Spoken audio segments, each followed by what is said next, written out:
Hey guys, today we're in Eastern France. This video is going to be a little bit different. We're going to take a cave tour. We're going to check out some copper factories. I'm on vacation with my family right now, and I thought you guys might be interested in checking out some of the historical stuff going on in Eastern France. So I hope you enjoy. Well, I'm not just on vacation. I'm actually here in Eastern France visiting a customer that has some recycling equipment. But I wanted to take some time and share with you guys some of the stuff that I've gone and seen with my family. We came to these caves that were home to humans back 6,000, 8,000, 10,000 years ago, and I wanted to share them. There's some really cool geology going on here, and so I thought it'd be a great idea to give you guys a tour of what I'm seeing independent of some of the stuff I'm doing for Mount Baker Mining and Metals. There's no ground control in this huge cavern. And all of these rocks came from up. It's kind of surprising they let people come down here. I haven't heard any rocks fall yet, but the earth doesn't like to have open spaces. So hopefully we don't get hit in the head.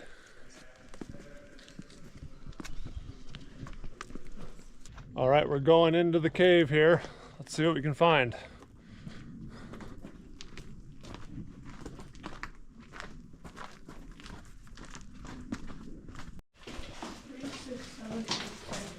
We're going down through the double doors. Okay, but still. So we're going down into the cave now, and about 140 million years ago, all of Central Europe was a shallow sea. It was being deposited with lots of limestone, and as the Alps began to form about 65 million years ago, the ocean receded and these huge mountains were formed, and slowly over the millions of years, the groundwater trickled through the limestone, dissolving the limestone and opening up these huge cave formations. As the water trickles down through the rock, even today, it dissolves a little bit of the limestone, forming these stalagmites and stalactites that we see in the cave. The temperature in here is about the same all year round. And as we go down deeper into the cave, it gets colder and colder.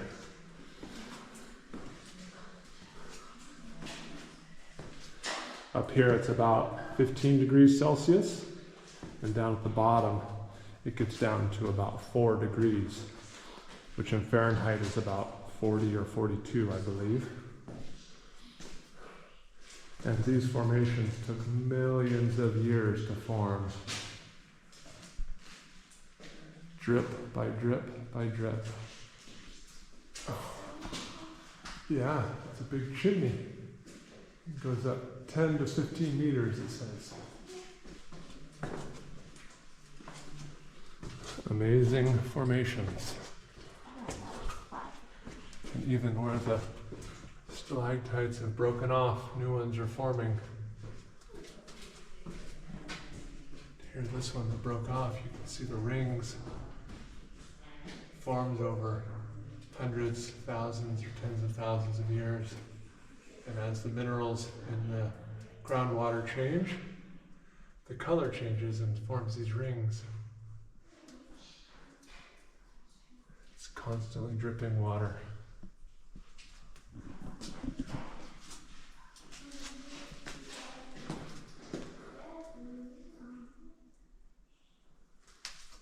Imagine being a caveman and finding these caves, and coming down and exploring them with a torch. There's no light. You don't know what's down here. It could be a bear or a saber-toothed tiger. You just go down and down and down and down. It's cool, huh? Where the water drips and the minerals get deposited out. Yep. where the stalactites and the stalagmites meet. Forms these columns.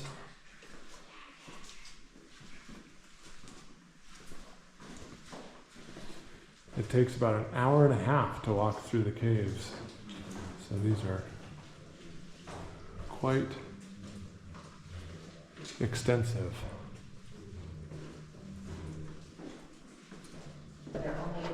Continuing down through the cave.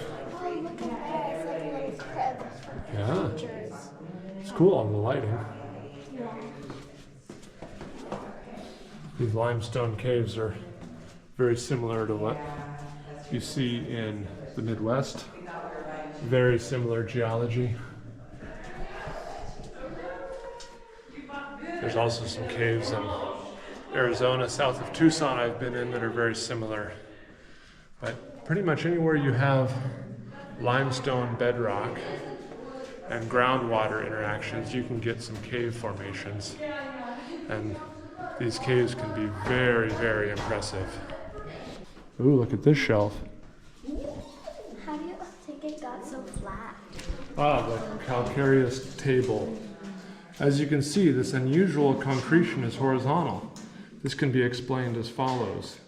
It is commonly known as a calcareous table. Stop, please. A stalagmite rises, so this concretion needs a table to grow from.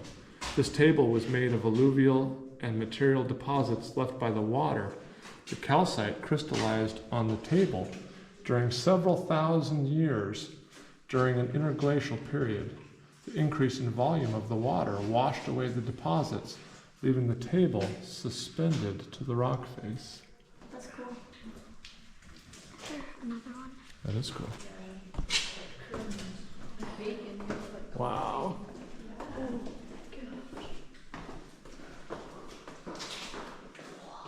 The curtains? These are called curtain deposits? Oh no, I think it's bacon. I can't remember.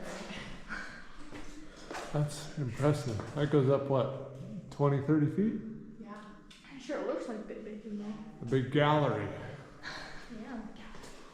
Big art gallery. So. Wow, that's really cool. This is a cool cave. It is. This is quite impressive. Can you imagine making all these stairs? Yeah. Chisel. I haven't been in a lot of caves, but if you're in eastern France near Geneva, this is definitely one checking out. This one's pretty cool. This one right here, this one comes up and it stops. See where they connect right here? They're almost ready to connect. Oh yeah, there. Yeah. That is really cool. It's gonna take 1,012 for that.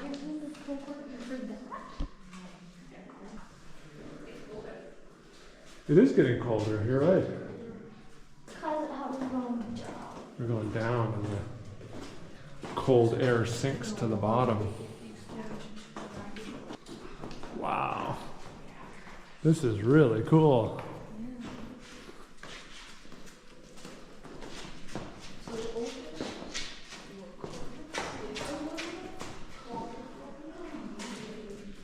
From the top, it kind of looks like broccoli.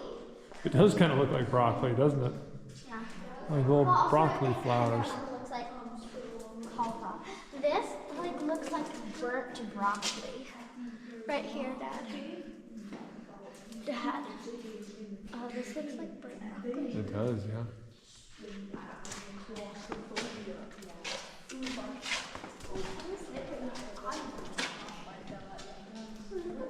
All the way up.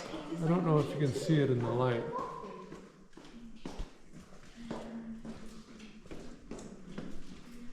Wow.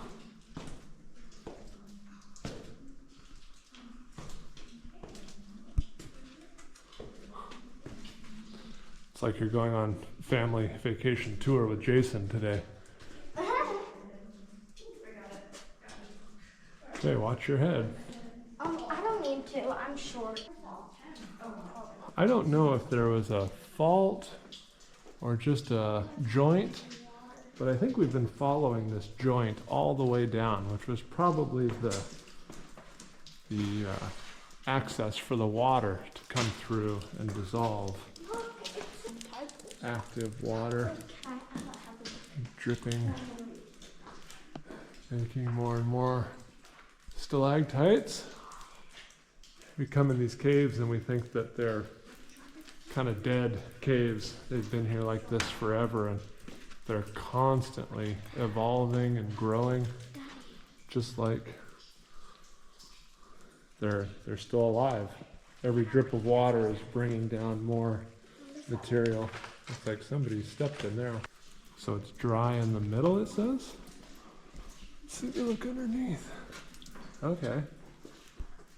So it's constantly grown out and dripping down the outside. In these caves, we find amazing examples of stalactites and stalagmites, draperies, columns, and there's some really, really fantastic examples of waterfalls here in this section of the cave. As I mentioned earlier in the video, this was home to prehistoric humans, and from about 17,000 to about 14,000 years ago, they served as shelter, and people actually lived in these caves. And through the excavations, they found weapons, pottery, tools, and pieces of bone. And also they found traces of a hearth, which allowed them to date the human occupation to even before the Neolithic period. And one of my favorite parts about this cave was from 1933 until 1959, a French cheesemaker found that the temperature in these caves stayed cool enough and constant enough that he built shelves all up and down in the sides of these caves in some of these areas where the temperature was just right, and he used it for maturing his blue cheese, which is the most French thing I've ever heard. Fromagerie, this is where they kept the cheese? It's so big. It's so big. Leave it to the French to use the cave for cheese storage. We're entering the sump, the bottom of the big cave, the Fromagerie. And this is where the groundwater was kind of stopped. It was plugged by alluvium. And eventually, once the pressure got built up so high, I guess it burst its way through. And we're going to go down to where the river exited the cave. And there's a viewpoint of Cerdon. Yeah, this is a tiny little section of the cave where the groundwater must have pushed its way through and finally found an exit.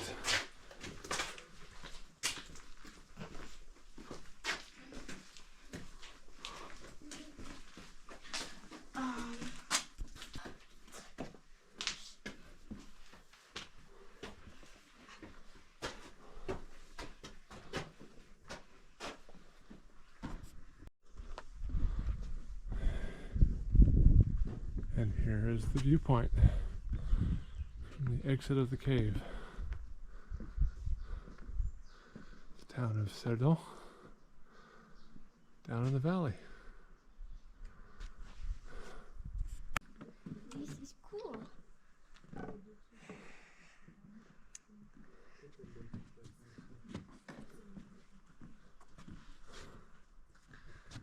Well, that was a really cool cave tour. I've been in a few caves. This one was quite impressive.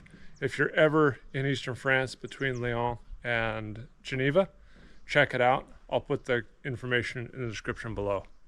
We're right near the viewpoint, just up behind us there you can see.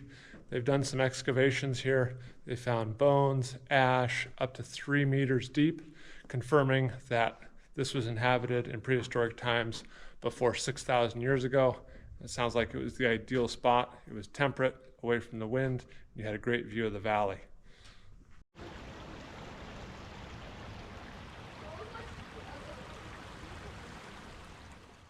Hey guys, we're here in Cerdon, France today. We're going to take a look at the Copper Museum. There was a huge copper factory here where artisans made all kinds of different copper cutlery, vases, anything out of copper or brass. They made it here from about 1850 to about 1975. So this is another one that was an amazing sight to see while we were in Cerdon. This copper museum produced some of the most impressive copper products for about 150 years, and it was renowned throughout France and throughout the world. This museum is so well done. It's very, very impressive. It goes through the entire history of the copper and brass production from the 1800s all the way up through the late 1900s and early 2000s. One of the coolest parts for me as an equipment manufacturer was seeing all of the tools that they used throughout the history. They had these huge machines that could punch and hammer and shape and form all sorts of copper into various shapes and pieces and bowls and faces. It was very, very interesting. It's really a great piece of history to preserve so that future generations can know how all this stuff was done. It doesn't just come in a box on your porch when you order it from Amazon. You actually have to make this stuff, and you have to form it, and you have to use these tools and decide what you want to make and build. And not only were these functional pieces, but they were also beautiful, beautiful pieces of art. And interestingly enough, this little tiny town in France doesn't have any copper around it. They were getting copper from China, from South America, from other places in Europe, and they were bringing it here to this little tiny town that was just renowned for the beauty and the art and the skill of these craftsmen. And all these tools, all that knowledge was housed in this little tiny industrial building in Cerdon. So thanks everybody for watching. I really appreciate it. This is a little bit different video, so let me know how you liked it in the comment section below. If you guys are ever in Cerdon, France, check out the Copper Museum. It's really, really cool.